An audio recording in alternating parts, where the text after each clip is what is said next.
church for a while, you may have noticed that the candles on the Advent wreath used to change color through the season. They weren't always all blue, or in many places they weren't all purple.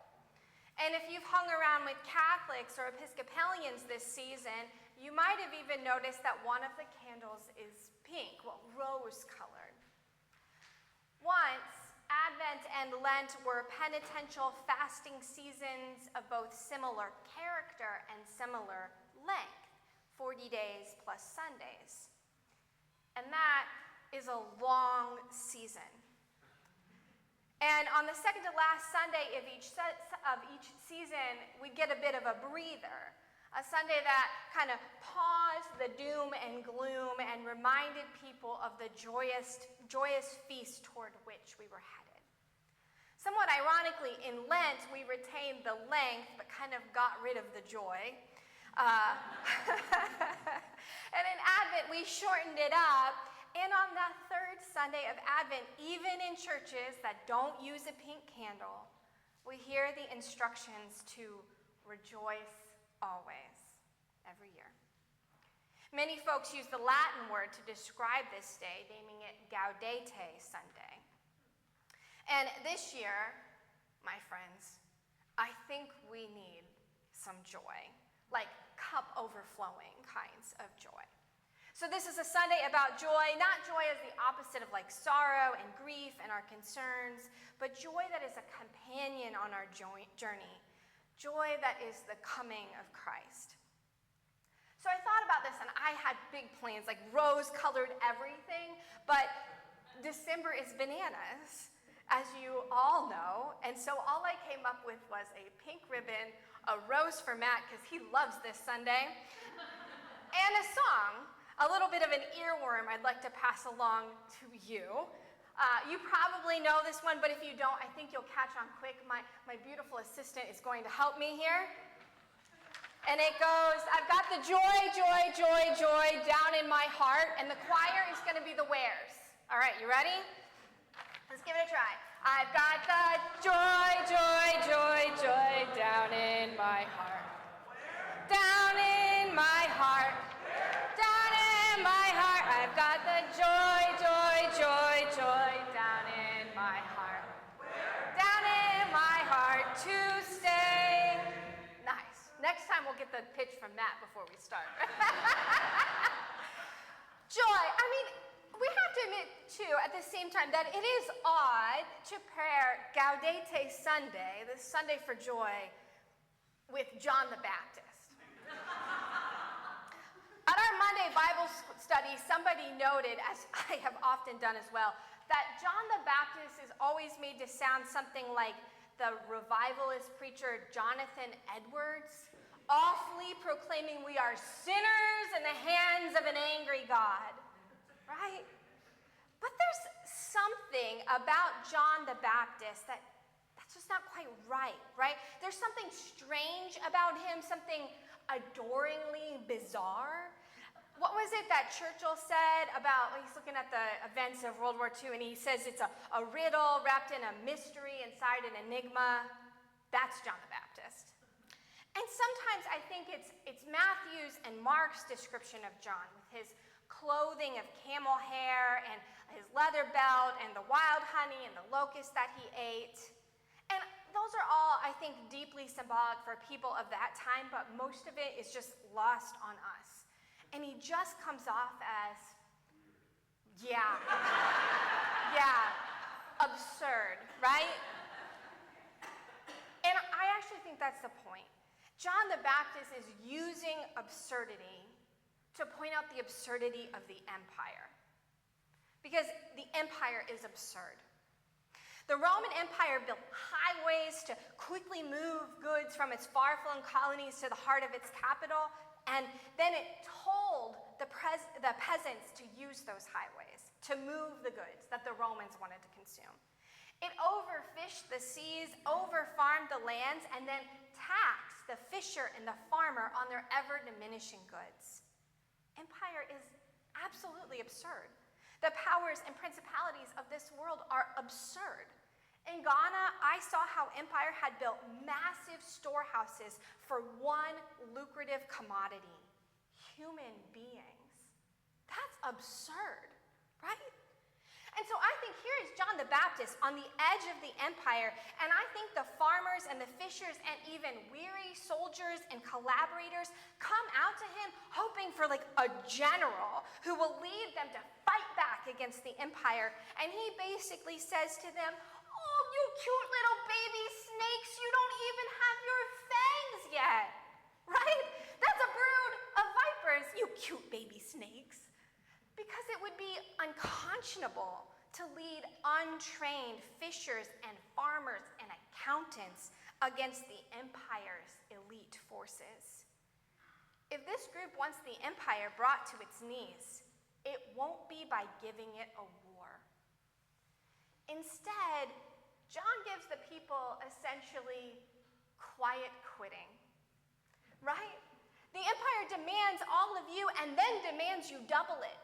Empire will demand of you your very self, and the empire will steal all your joy. So he tells them, only do what has been asked of you, and nothing more. And I also think there's more here than just quiet quitting, and it's more than just trying to cut the empire down. In his words about sharing and not exploiting one another and not harming one another, he gives the people back to each other. And he calls the people to peace and to joy. So now we have the peace that passes understanding. All right, you ready? Okay. I've got the peace that passes understanding down in my heart. Down in my heart, down in my heart. I've got the peace that passes understanding down in my heart. Down in my heart to stay. Thank you. So earlier this year, I listened to, I guess it's an audiobook, but there's like no print version of it. And it's called Wild and Precious, a celebration of Mary Oliver. Oliver is the one who famously asked in a poem, "What is it you plan to do with your one wild and precious life?" So this book is about Oliver's life, but also the impact of her teaching and her poetry. And they interviewed all these authors and actors and poets.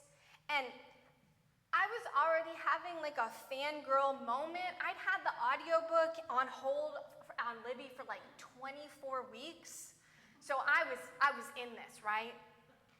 And then Bloomington's own Ross Gay was interviewed. Like Book of Delights, Ross Gay, Inciting Joy, Ross Gay. If you don't know what I'm talking about, go to Morgenstern's and you will see. And in this book he says, "I'm very interested in how joy is what emanates from us. But when we care for each other through our sorrows. Like, joy is not what happens when we win the game-winning shot, but it is what happens when we are with each other in the midst of our sorrow, which is immense and ongoing and abiding." And he says, and I don't think any of us gets out of sorrow. And if we can tend to one another through that and with that, and be with one another through that and with that, and if that joy is it's a kind of plenty, you know. And I think it's a kind of plenty that it will be a disruptive plenty. And we see it. Like when people come together with one another. It's wild and it's beautiful. That's John the Baptist in the wilderness. That's the good news he prepares us for, the good news of Jesus Christ, something that is tied up in sorrow and grief and the reality of our lives and the cross, something that disrupts the powers and principalities that want to steal our joy, something plentiful and wild and beautiful. C.S. Lewis argued in his memoir, Surprised by Joy, that for the Christian, joy isn't the destination. That's not what we're here for. But it is a known mile marker when Christ is the journey's end, when Christ is our heart's desire. Shall we attempt the final verse here? Okay, you got to take a deep breath to get through this one. I've got the wonderful love of my blessed Redeemer way down in the depths of my heart. You got it. All right. I've got the wonderful love of my blessed Redeemer way down in the depths of my heart. Down in the depths of my heart. Down in the depths of my heart. I've got the wonderful love of my blessed Redeemer way down in the depths of my heart. Where? Down in the depths of my heart to stay. Thank you. Beloved, I needed joy this week. It's the time of December where the day-to-day life is crushed by the holiday demands, which are not yet the holiday joys. You know how this is. There's like still another gift to get and a thank you that I have to remember to write, and there are still people that I love in the hospital, and people I love who are grieving, and people I love who are overwhelmed, and people I love whose hearts are breaking. And yet, at the moment where it all threatens to crush us, we are here. At a meal that God promises to host, among a people where God promises to be present. And I find myself on this third Sunday of Advent among beloved friends, companions on the road that leads to Christ, who carry one another in sorrow, in pain, in grief, until the resurrection dawn. Amen.